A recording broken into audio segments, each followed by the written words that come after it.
പയ്യൂരിനടുത്ത് മുല്ലയാറിൻ്റെ തീരത്താണ് മഞ്ഞപ്പാറ. കേട്ടുകേൾവികളും വാമൊഴിയായി പകർന്നു കിട്ടിയ ആചാരവിചാരങ്ങളുമായി ഇവിടുത്തെ ചെറുജനം ജീവിച്ചു പോന്നു. ഈ ശവക്കോട്ടയ്ക്ക് അരികിലായി കാണുന്നതാണ് പെരേരയുടെ വീട്. ശവക്കോട്ടയുടെ സൂക്ഷിപ്പുകാരനാണ് വിൽസൺ പെരേര.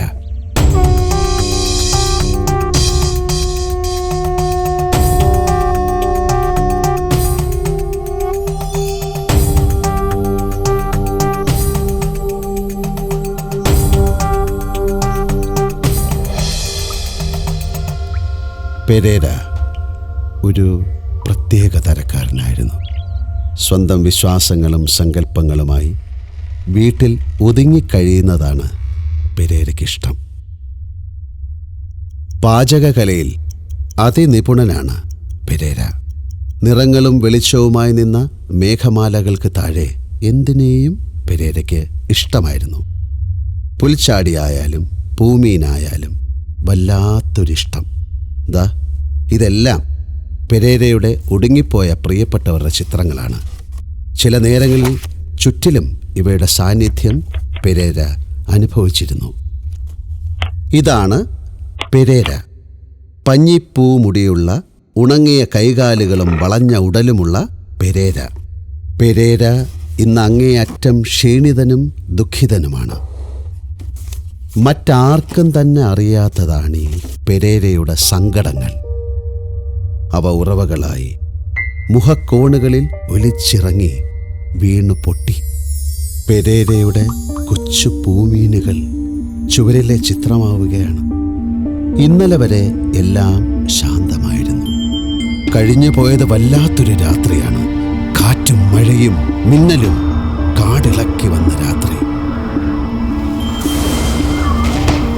ഈ രാത്രി മഴയിൽ മുല്ലയാറും നിറഞ്ഞു കാണി.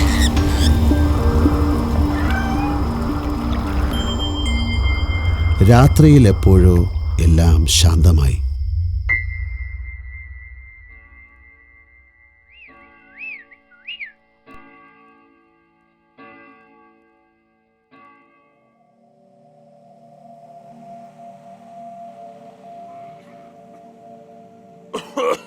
എന്നത്തെയും പോലെ രാവിലെ സ്വന്തം പൂമീനുകളെ കാണുവാൻ എത്തിയപ്പോൾ പെരേര പരിഭ്രാന്തനായി. അയ്യോ, എവിടെ എവിടെ എൻ്റെ മീൻകുട്ടികൾ? എൻ്റെ ദൈവമേ! എടാ ചെമ്പ, നീയാണോ എൻ്റെ മീൻകുട്ടികളെ കൊണ്ടുപോയത്? പറഞ്ഞില്ലെങ്കിൽ പട്ടച്ചൂലെടുക്കണോ ഞാൻ? അയ്യോ, ഞാനല്ല. ഞാനതുങ്ങളെ കണ്ടില്ല. എനിക്ക് ഉറപ്പാണ് എടുത്തത് അവനായിരിക്കും. കാലി! ശാന്തമായ തെളിമയുള്ള പകലായിരുന്നു ഇന്നലെ. ഇരുട്ടു വീണു, പിന്നെ ഇടിവെട്ടി മഴ പെയ്തു. തോരാ മഴ. അപ്പോഴാണ് കാലി കലിതുള്ളി കാളിയനായത്. ആർത്തലച്ച് വാ പിളർത്തി വന്ന് കടിച്ചു തീർത്തതാണ് ഈ കാളിയൻ. ഇടത്തമ്മാടി, കരിങ്കാലി! പെരേര അലറി. അയ്യോ, അല്ലേ അല്ല, അത് ഞാനല്ല. എനിക്കത് സാധിക്കില്ല.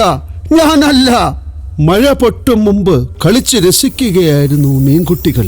ഇടിവെട്ടി, ഇരുട്ടു വീണു, പിന്നെ മഴ പെയ്തു. വീശിയെടുത്തു ചെമ്പൻ. ഒന്ന് വെച്ച് കടിച്ചു കീറി തീർത്തതാണിവൻ. കണ്ടില്ലേ അവന്റെ തേറ്റകൾ? പെരേര മടുത്തു കൂവിയിട്ടു. മരപ്പാളിക്കൂട്ടങ്ങളിൽ നിന്ന് ഒന്നെടുത്ത് പെരേര പണി തുടങ്ങി. പൂമീനുകൾ ചുവരിൽ ചിത്രമാവുകയാണ്. പെരേര പൂമീനുകളുടെ ചിത്രത്തിലേക്ക് നോക്കി നിന്നു.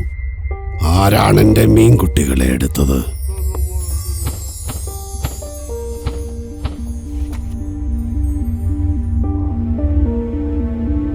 ഒടുവിൽ ചുവരിലെ ചിത്രങ്ങൾക്കിടയിൽ പൂമീനുകളെയും പെരേര തൂക്കിയിട്ടു.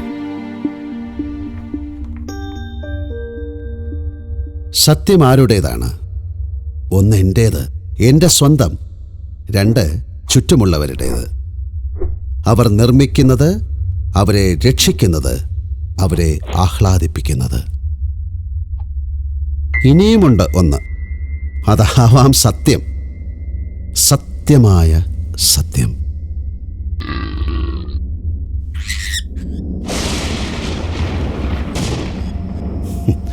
നിറങ്ങളും വെളിച്ചവുമായി നിന്ന മേഘമാലകൾക്ക് താഴെ എന്തിനേയും പെരേരയ്ക്ക് ഇഷ്ടമായിരുന്നു.